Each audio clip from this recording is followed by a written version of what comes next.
Hello, welcome to Arthaniti. राज्यसेवा पूर्व परीक्षा संदर्भात नवीन जी सुधारित तारीख आहे ती वेबसाईटवर आयोगाची आली. आता याच्यात एक महत्त्वाचा बदल असा झाला, फक्त राज्यसेवा पुढे नाही गेली आहे. जी राज्यसेवा आत्ता 28 तारखेला होणार होती तर ती कधी होणार आहे? 9 नोव्हेंबरला. आणि यामुळे असं झालं की आता कंबाईनची पूर्व परीक्षा जी गट ब ची होती तर ती आता डेफिनेटली वेगळ्या तारखेमध्ये असणार आहे. सो आता आयोग जे काय असेल सगळं रिवाईज शेड्यूल हे काही दिवसांमध्ये आपल्याला वेबसाईटवर देईलच. पण बिफोर दॅट आत्ता या तारखेनुसार ज्या गोष्टी आपल्यासमोर आहेत, म्हणजे जे इनपुट्स फिक्स मिळालेले आहेत, आता बदलणाऱ्या गोष्टी पुढे अजून डेट आल्यानंतर आपल्याला बदलता येतील. सध्या ज्याच्यानुसार राज्यसेवेला हा जो आकडा आहे नियर अबाउट 40 डेज, तो 42 वगैरे दिवसांचा आकडा होता, पण एखादा अजून प्लस मायनस सोडला तर हा 40 दिवसाचा आहे. आणि डेफिनेटली मग आता हा झाला राज्यसेवा पूर्व परीक्षेचा कालावधी. आणि मग याच्यापेक्षा जास्त नक्कीच 40 डेज 40+ डेज हे कशासाठी आहेत? कंबाईन प्रीसाठी आहेत.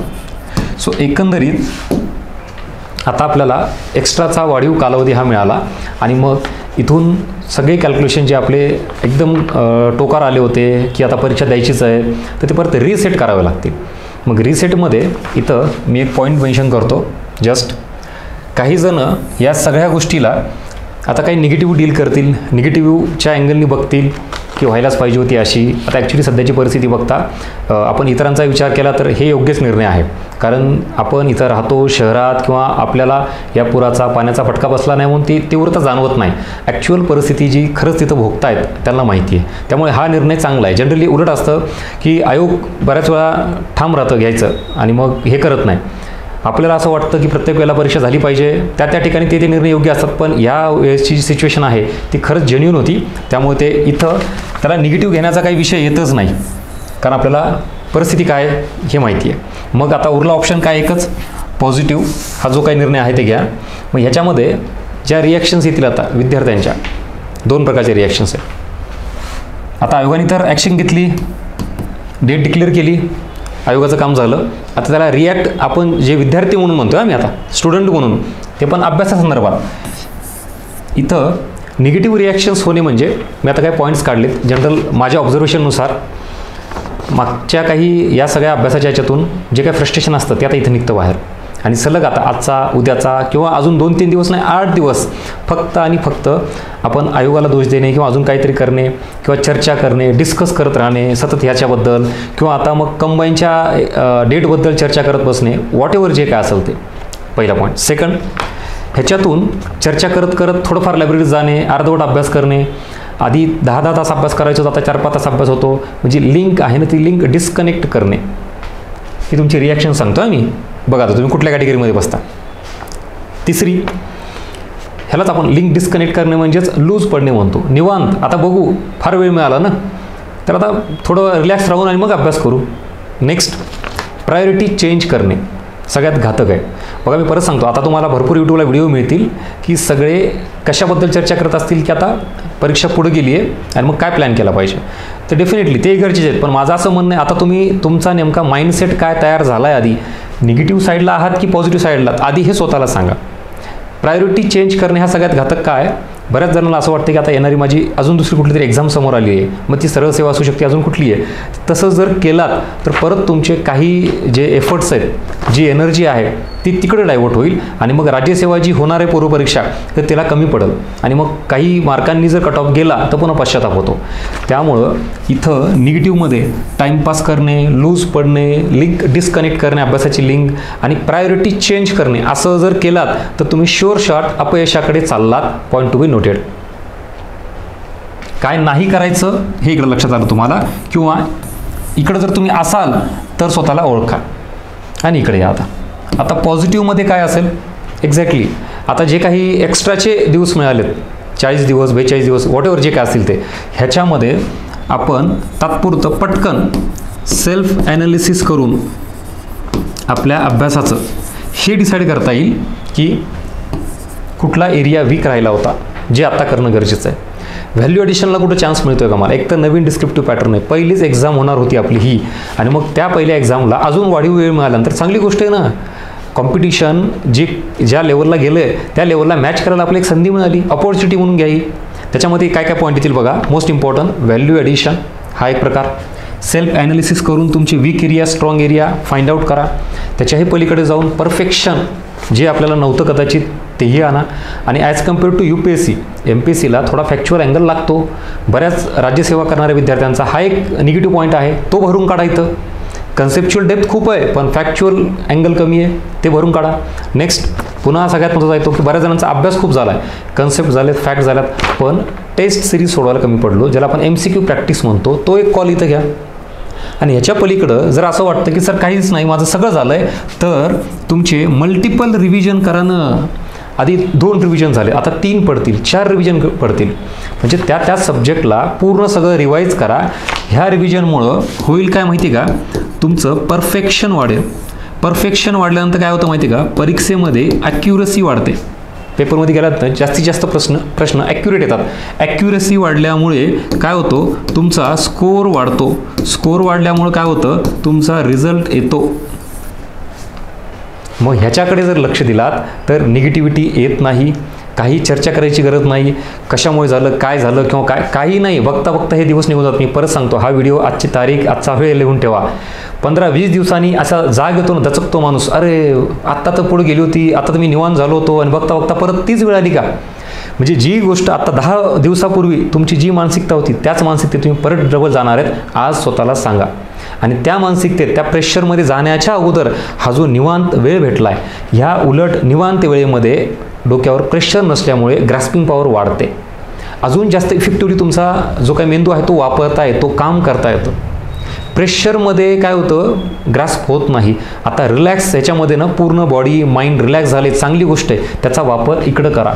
जास्तीत जास्त परत रीडिंग असेल, रिव्हिजन असेल, व्हॅल्यू ॲडिशन असेल, व्हॉट एव्हर काही करा.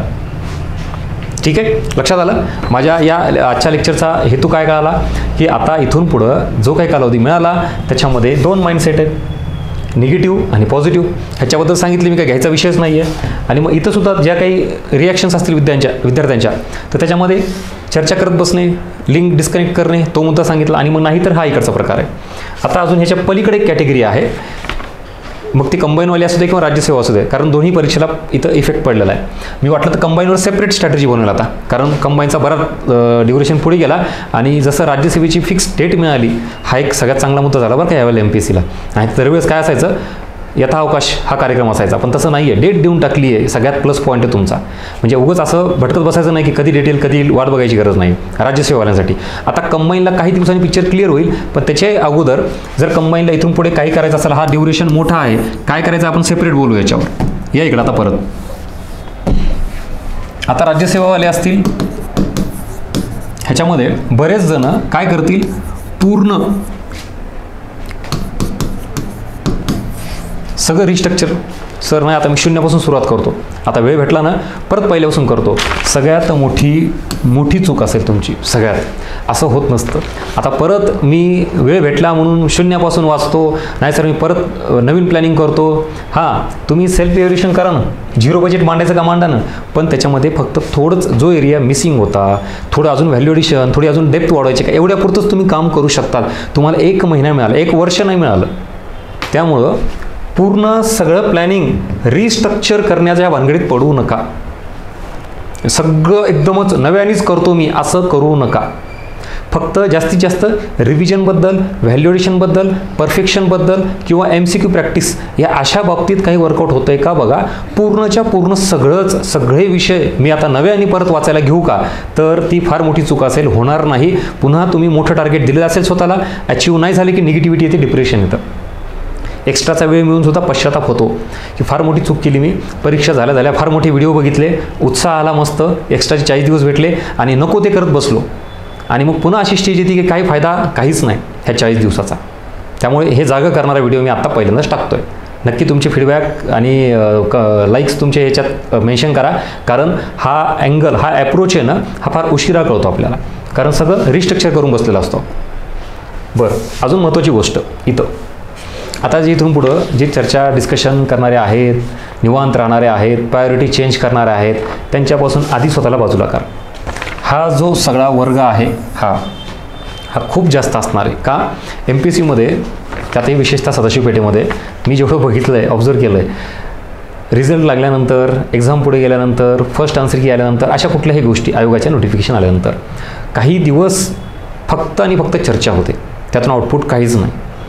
आणि ज्या गोष्टी आयोगाने ऑलरेडी डिक्लेअर केलेल्या आहेत त्या बदलत नाहीत आणि ज्या पुढं होणार आहेत त्या आयोग सांगेल. मग आपलं काम काय, जो वेळ मिळाला त्याचा प्रॉपर युटिलायझेशन करणं, वापर करणं. मग ह्या भानगडीत पडण्यापेक्षा स्वतःला बाजूला करा आणि कंप्लीट जे मी आत्ता अप्रोच सांगितला, तुमच्या पद्धतीनं अभ्यासात अजून काय काय बदल केला पाहिजे, तो पण छोटा साधाच असला पाहिजे. फार मोठा बदल करू नका, तो करा आणि मूव्ह ऑन, पुढे जा. मग बरोबर निगेटिव्हिटीकडून तुम्ही कुठं जाता, पॉझिटिव्हिटीमध्ये जाता. Yes, so this is all about काय, माइंडसेटचा खेळ आहे.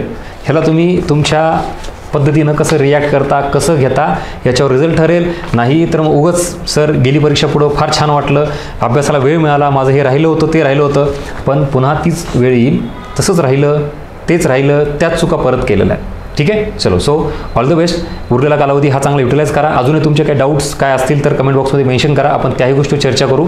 आणि या सगळ्या प्रवासामध्ये आता पुढच्याही जे माझ्याकडूनही आपल्या अर्थशास्त्रासंदर्भात काय व्हॅल्युएशन असेल, अजून काय देता येईल का, त्यावर नक्की आपण प्रयत्न करू. सो यासाठी यूट्यूब चॅनल आणि टेलिग्राम चॅनल सबस्क्राईब करून ठेवा. जसं की आत्ताच काल परवा पूर्ण लोकसंख्येची PDF टाकलेली आहे, म्हणजे त्याच्यामध्ये सगळे आकडेवारी आली, त्याच्यात सगळे तज्ज्ञ आले, त्यांचे सिद्धांत आले, त्यातही पुन्हा सगळ्या डेफिनेशन टाकलेत मी, जे की तुम्हाला आयोग विचारतं. म्हणजे बालमृत्यूदर काय, अर्भक मृत्यूदर काय, शिशु मृत्यूदर काय, माता मृत्यूदर काय, लोकसंख्येकीय लाभांश, मालथसचा सापळा. जस्ट आत्ता काल परवा ती PDF टाकलेली पूर्ण. सो आवर्जून घ्या. Arthaniti by Gajanan Baske telegram channel search करा.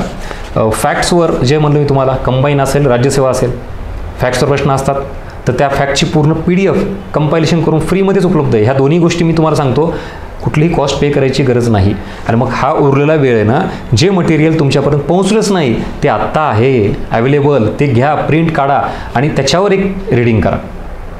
बघा, बाकी तुम्हाला आता म्हणजे भरपूर गोष्टी ऑलरेडी सांगितलेल्या आहेत. इथून पुढे जे शक्य आहे मला ते सांगेल. त्यामुळं भेटूया परत नवीन एका व्हॅल्युएशनसहित. कंबाईन आणि राज्यसेवा दोन्ही पूर्वपरीक्षेसाठी आपल्या यूट्यूब मार्फत आणि टेलिग्राम मार्फत तुम्हाला मी कंटेंट देत जाईल. Thank you so much.